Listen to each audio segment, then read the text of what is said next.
Awit 29, 1 at 2. Purihin ninyo si Yahweh, mga nilikha sa kalangitan. Kilalanin ang kanyang lakas at kanyang kaluwalhatian. Purihin ang kanyang maluwalhating pangalan. Sambahin si Yahweh sa banal na kaayusan. Tayo po ay manalangin. Diyos amang makapangyarihan sa lahat, tunay na marapat na kami ay magpuri at lumalulhati sa inyong pangalan. Ama, kayo ang may likha ng lahat, ng langit at ng lupa at ng lahat na narito. Ama, maraming salamat sa inyo, Ama, sa inyong pong kapangyarihan na lumalaghanap sa amin. Diyos amang makapangyarihan sa lahat, kami po ay tunay na dumudulog sa inyong banal na harapan at inilalapit namin ang lahat ng aming mga kahilingan, ang lahat ng aming mga dalangin sa inyo, Ama. Ama, sa araw na ito ay dinudulog po namin sa inyo ang aming pong gawain. Dalangin namin ang mga tao na gagamitin nyo, nawa ay kayo ang siyang pumatnubay, ang banal na espiritu ang manguna sa kanila, lalo na po sa tatayo sa aming harapan, Ama. Kayo ang siyang makita sa kanyang lahat na ituturo sa amin, o Ama. Ama, maraming salamat sa inyo. Tunay na napakabuti niyo po sa inyong mga anak. Tunay na ang inyong pong kapangyarihan at kaluwalhatian ay lumalaganap dito sa amin. Ama, ang lahat ng ito po ay amin pong ibinabalik at dinadalangin sa nag-iisa at sa tamang pangalan lamang po ng aming Panginoong Jesucristo. Amen.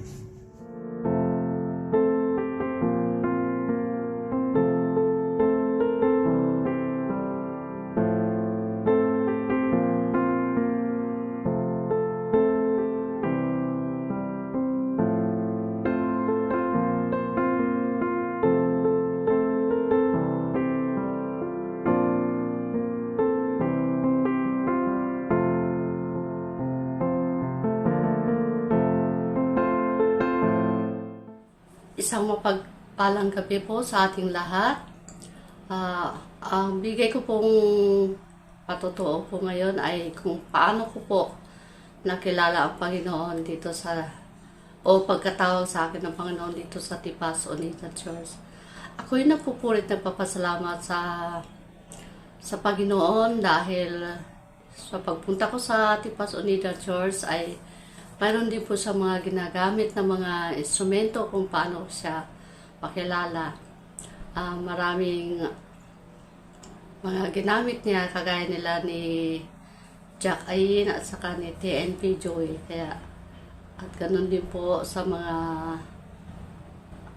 kababaihan na nagwe-welcome po sa akin. Tunay nga pong dito kung paano po ako napunta bilang galing sa Katoliko at napunta sa Tipas Unida Church. Tunay nga po talagang napakabuti ng Panginoon dahil kumbaga tinawag niya ako dito sa Tipas Unida Church kung parang yung naramdaman ko na yung lumaya, parang may freedom na naramdaman nung napunta nga po ako sa Tipas Unida Church. Kasi kumbaga sa dati kong pinanggalingan, maraming mga bagamat religyosa, pero maraming mga kumbaga wala sa Biblia. Maraming mga pamahin, maraming mga tradisyon na kung tutuusin ay hindi naman talaga dapat na kumbaga sa isang tunay na makilala sa Panginoon, isa lang ang kanyang gusto. Yung kilalanin siya, purihin siya, at sambahin sa espiritu at katotohanan. Tunay nga po talagang malaya.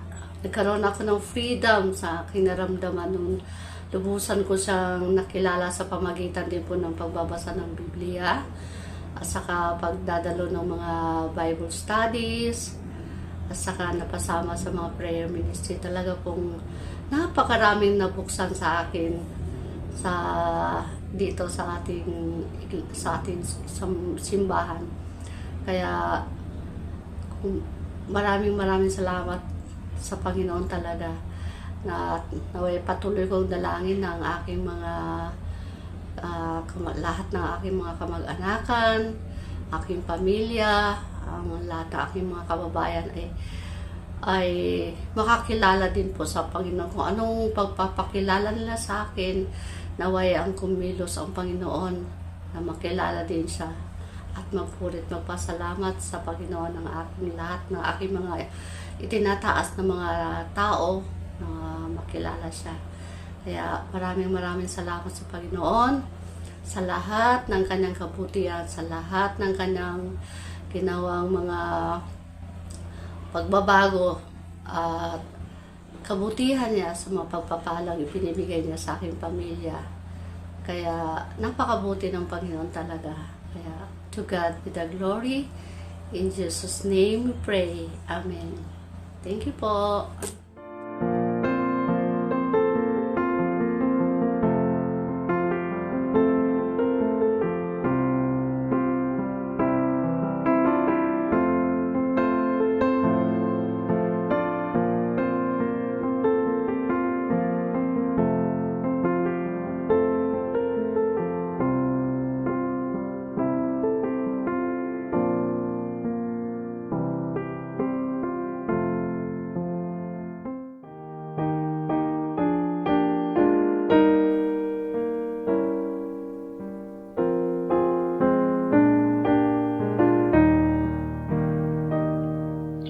Sa Panginoon'y alay, lakas ng kabataan,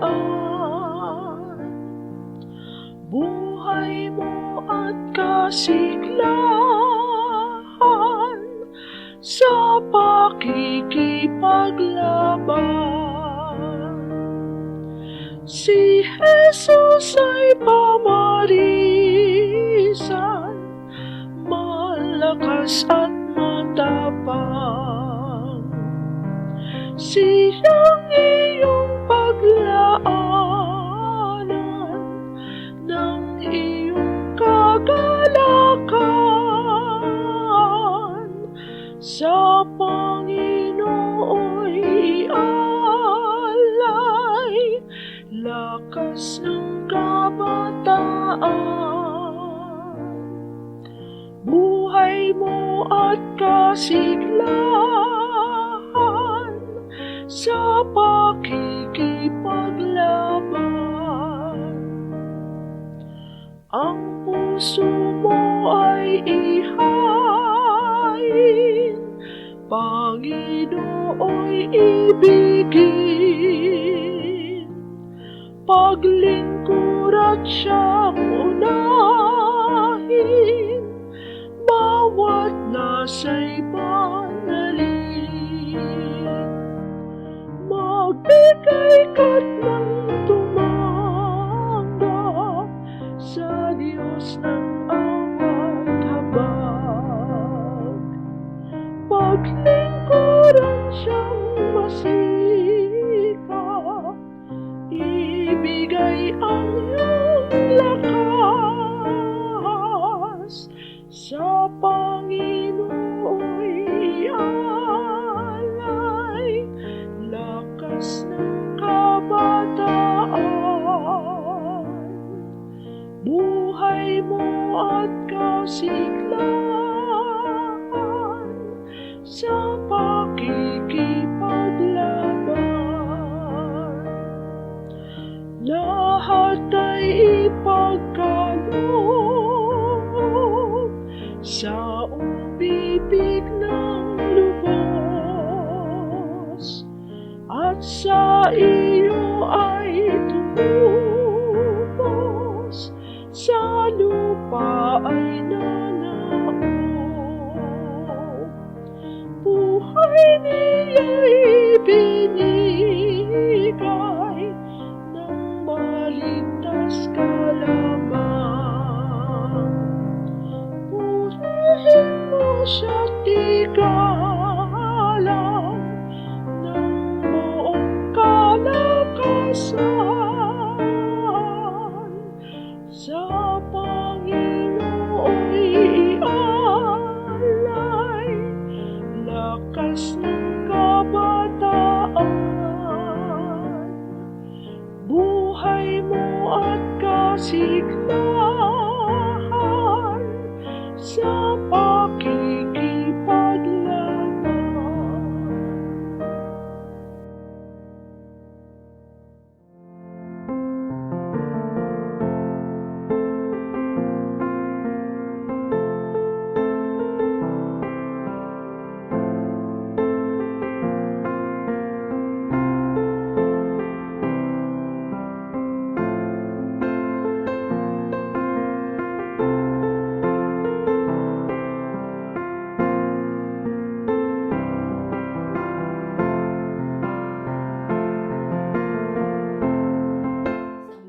gabi po sa ating lahat. At ako'y sa ating panimula, ako po muna ay magpapasalamat sa ating Panginoon sa kanyang kabutihan. Salamat sa Panginoon sa mga biyaya niya na patuloy na aming nararanasan, higit sa lahat ang kalakasan na patuloy na pinagkakalob niya sa bawat isa sa amin, lalo na sa aking mga anak, sa kanilang pag-aaral, pagtatrabaho, na naroon ang kanyang paggabay at pag-iingat sa lahat ng oras. Salamat sa Panginoon sa patuloy na biyaya na binibigay niya sa amin. Ganon din po sa akin at patuloy na naroon na hindi siya nagpapabaya sa bawat isa sa amin. Salamat sa ating Panginoon. Sa ating pong pag-aaralan ngayong gabi, ito po ay maiksi lamang at ito po ay ating matatagpuan sa Kawikaan 4:23. Samahan niyo po ako sa pagbasa. Ganito po ang sinasabi, ang puso mo'y ingatang mabuti at alagaan, pagkat iyan ay siyang bukal ng buhay mong tinataglay. Sa ating talatang binasa, ang puso ang nabanggit. Ang puso na ang pinakamahalaga sa parte ng ating katawan. Kaya dapat natin itong pangalagaan. At bilang isang mananampalataya at maging sa bawat isang tao ay puso ang tinitignan sa atin ng ating Panginoon. Sabi nga po sa ating nabasa, pagkat iyan ang siyang bukal ng buhay mong tinataglay. At bilang tayo ay mananampalataya na, lahat po tayo ay magiging isang tagapanguna, tagasunod, magiging isang leader ng ating iglesia. Puso din po ng isang leader ang ating pag-aaralan. Dito po sa Mateo 15:32, sabi, atin pong basahin, tinawag ni Jesus ang kanyang mga alagad at sinabi sa kanila, nahabag ako sa mga taong ito. 3 araw na ngayong kasama natin sila at wala na silang pagkain. Ayokong paalisin sila ng gutom. Baka sila ay mahilo sa daan. So, sa ating pag-aaral, mayroon po akong 3 puntos na nais na ibahagi sa bawat isa sa atin. Ito po ay ang pamamagatang ang puso ng isang leader. Ano-ano ang mga katangian ng isang leader na may pusong kagaya ng ipinamalas ng ating Panginoong Jesus? Ang una po, the heart is the home of a leader's being. Ang leader na may pusong mahabagin ay kayang magbalanse ng produksyon at sa tao. Hindi lang output ang mahalaga, sapagkat mas mahalaga para sa kanya ang tao. Ang leader na may pusong mahabagin ay nagbibigay pansin sa kung ano ang pangangailangan ng kanyang mga tao at hindi binabaliwala ang damdamin ng kanyang nasasakupan. Sabi po sa 1 Samuel 16:7, ngunit sinabi sa kanya ni Yahweh, huwag mong tignan ang kanyang taas at kakisigan, sapagkat hindi siya ang pinili ko. Si Yahweh hindi tumitingin ng katulad ng pagtingin ng tao. Panglabas na anyo ang tinitingnan ng tao, ngunit sa puso tumitingin si Yahweh. So, sabihin po, palaging binibigyan importansya ang kanyang mga tao at doon siya nakapokus, lalo higit ang kanyang mga saloobin at hindi lang ang panlabas. So, number 2 po, the heart of a leader has the power to see imperceptible things. Ang isang mahusay na leader ay may kakayahang makita ang mga bagay na hindi nakikita ng karaniwang tao.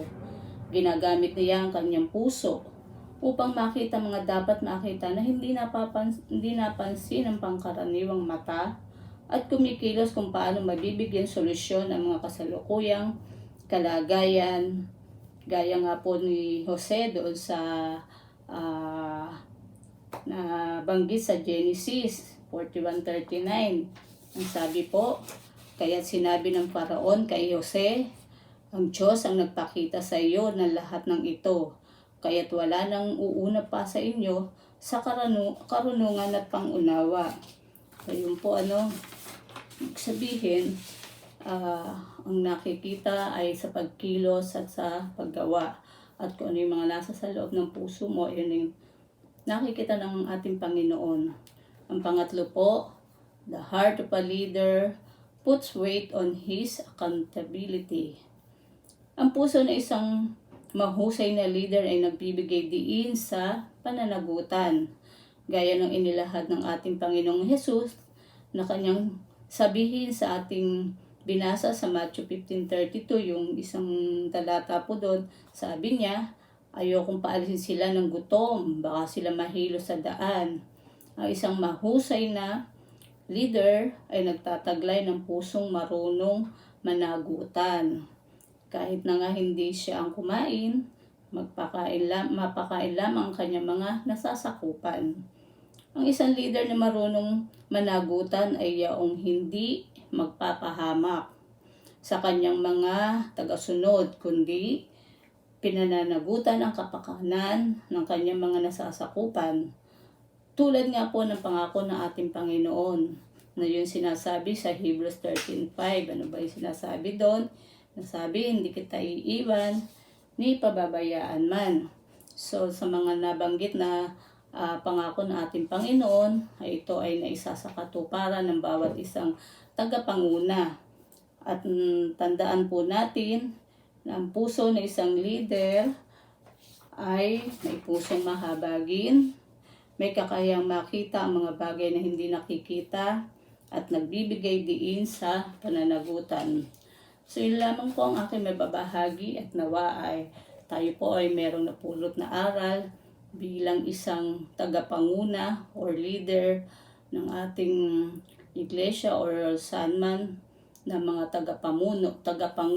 tagapamuno din sa bawat kinasasakupan lugar. Yun lamang po, at tayo po ay manalangin. Dakilang Diyos na makapangyarihan sa lahat, maraming salamat po sa iyong aral na amin na pagbulay-bulayan. Tunay Ama, ng isang maging leader ay mabigat na tungkulin, pero sa tulong mo, kami po ay bibigyan ng karunungan, kaalaman, higit sa lahat ng patnubay mo upang mapamunuan po ng bawat isang itatalaga mong leader, Panginoon, maging saan man sa iglesia or sa mga kinasasakupan lugar. Ikaw po, Ama, ang magbibigay ng lahat ng ito, at patuloy na sa iyo namin pinagkakatiwala at pangungunahan mo ang bawat isa. Maraming salamat po, Ama. Ito po ang aming samot dalangin sa tayong pangalan ng aming Panginoong Hesus. Amen. Maraming salamat po.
Itaas ang aking tinig, itatanghal sa buhay ko'y tanging ikaw, O Diyos. Higit pa sa kalangitan, ang iyong kalwalhatian, kadakilaan mo'y di mapapantayan.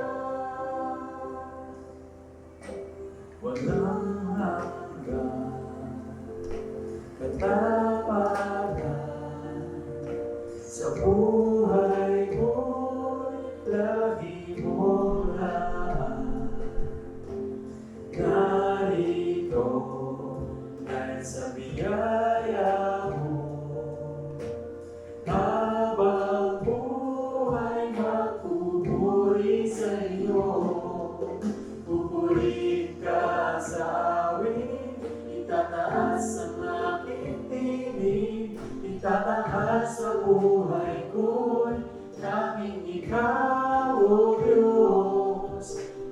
pa sa kalangitan, ang iyong kalwalhatian, kadakilan mo'y di mababantayan. Jesus, sa'yo ang kapurihan, kalwalhatian, ngayon at magpakailanman. Jesus, sa'yo ang karangalan, kapangyarihan, ngayon at magpakailanman. Pupurihin ka sa awit, itataas ang aking tinig, itataas ang buhay ko'y nanging ikaw, O Diyos. Higit pa sa kalangitan, ang iyong kalwalhatian, kadakilan mo'y di mapapantayan.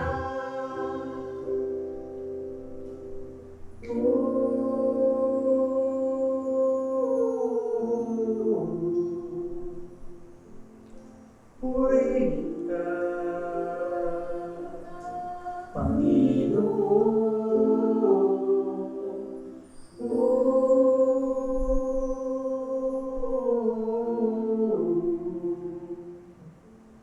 Purihin ka, Panginoon.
Atin pong basahin mula sa mga awit 34, 4 hanggang 7. Ang aking dalangin dininig ng Diyos, inalis niya sa akin ang lahat kong takot. Nagalak ang aping umasa sa kanya pagkat di nabigo ang pag-asa nila. Tumatawag sa Diyos ang walang pag-asa, sila'y iniligtas sa hirap at dusa. Anghel ang siyang bantay sa may takot sa Diyos. Sa mga panganib, sila'y kinukupkop.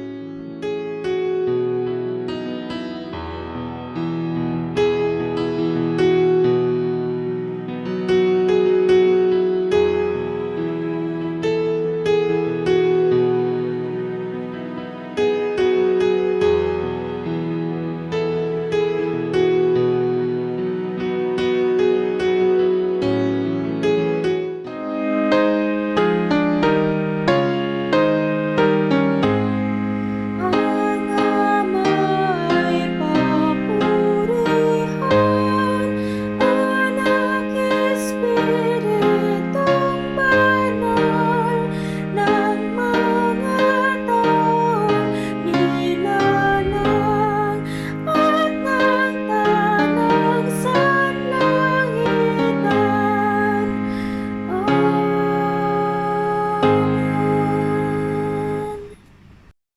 Patuloy kaming sumasamba, Ama, at sa pagkakataong ito naman, igawad mo ang iyong makapangyarihang bendisyon.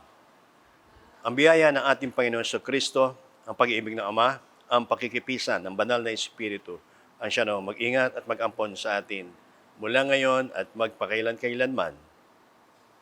Amen.